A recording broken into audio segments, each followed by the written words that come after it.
બાપ દાદા જે ધંધો કરતા હોય એ ધંધાને આગળ વધારવાનું એમના દીકરાઓ એમના પૌત્રો આગળ વધારે તો બાપ દાદા તો હયાત ન હોય પણ તો એમનો આત્મા જ્યાં હોય ત્યાં એ જરા રાજી તો થાય જ તે. કેટલાક સમુદાયોમાં એવું થઈ રહ્યું છે કે બાપ દાદાના ધંધાઓ ચાલતા નથી એટલે ના છૂટકે પરાણે ક્યાંકથી ચીજો મૂકવી પડે છે. પણ કેટલાક હજી એવા છે કે જે ધંધાને આગળ વધારવા માટે પ્રયત્ન કરતા હોય. વડોદરામાં અમે આવ્યા છીએ અને અમારા આમ લોન ધારકો છે, થોરી પરિવારો છે અને અમે એમની સાથે કામ પણ કરીએ છીએ.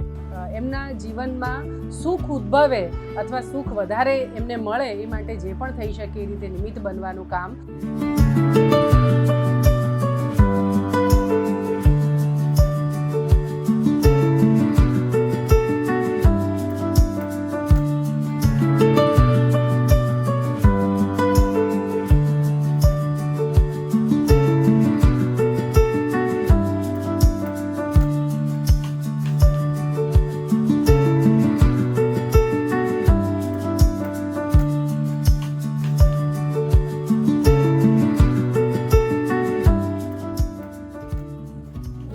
સુરેશભાઈ છે અને એમને રમકડા બનાવવાનું, નાના નાના છોકરાઓ રમી શકે એ પ્રકારની પેલી બાબા ગાડી, લાકડામાંથી બાબા ગાડી છે, આવા બેટ છે એવું બનાવવાનું કામ કરે છે.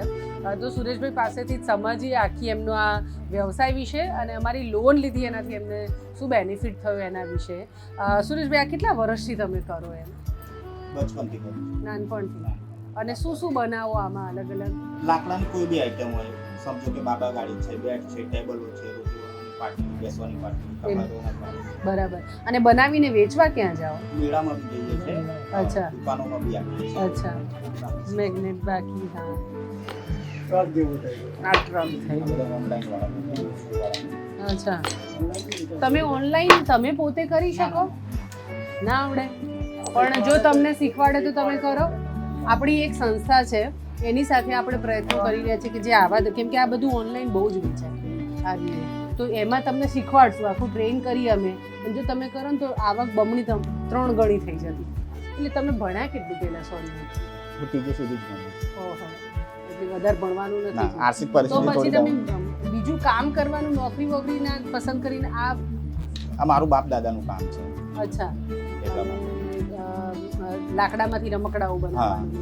એટલે નાના છોકરાઓ રમવાની આઈટમ, બેટ છે, બાબા ગાડી છે, બેસવાની પાટલી, રોટલી વણવાની પાટલી, એ બધું. તો પછી તમને એવું ના થયું કે હું કંઈક આમ નોકરી કરું તો વધારે સારું થાય કે આ ઓછું કે એવું બધું કંઈ? કે પણ આમાં બી મારું ઘર સારી રીતના ચાલે છે એટલે પોતાનો ધંધો સારો છે. બરાબર છે.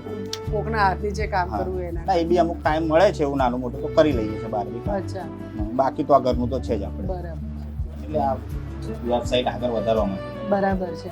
પહેલા તો કેવું જેટલું ઘરનું હોય કે કોઈ આપે તો એમાંથી કરતા હતા. બરાબર. તમારી લોન જે મળી એમાંથી અમે વધારે થોડો વધારો સામાન લાવ્યા અને વધારે વિકાસ થાય તમારો, એના માટે થઈને પ્રયત્નો અને કરી. બીજી વસ્તુ ઘરે બી બનાવીએ છીએ, થોડું બહારથી હોલસેલથી બી લાવીએ છીએ. બરાબર છે. લાકડાનું આઈટમ, છોકરા લોકોની સ્ટડી ટેબલ જે છે એ બધું પણ તમે કરી રહ્યા છો. જે બી છે સુરતની. બહુ સરસ. તો અહીં લગભગ 10 પરિવારોને આપણે આ રીતે લોન આપી છે અને બધાએ મને કીધું હમણાં બહેનોએ કે બધા સમૂહમાં જઈને ક્યારેક અમે સાથે સામાન લાવવાનું પણ કરીએ જેથી હોલસેલમાં આવે તો થોડું બધું જોડે જ કરીએ છીએ. મેળા કરવા બી જોડે, ટેમ્પો કરીએ છીએ, સુરત બી જોડે જ જઈએ છીએ. વાહ, બરાબર. આવવાનું બી જોડે, જવાનું બી જોડે, બધા ઘરના જ છે. બરાબર છે. એટલે સંગઠન મજબૂત છે બધાનું, એટલે એમાં આગળ વધી શકાય એના જેવું છે.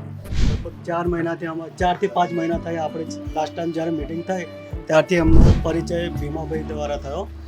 એ એમને મને કીધું કે આપણે લોનનું કરીએ છીએ, બેને લોનની વાત કરી છે આપણને મિટિંગમાં, તો આપણે કે 10-10 હજારની લોન અપાઈએ તો કે સારા પરિવારો છે તો લોન લઈને ધંધો કરશે, કેમ કે બહારથી આ લોકો વ્યાજે લે છે કે 10% લે છે, એના કરતાં આપણા સંસ્થામાંથી સારું છે.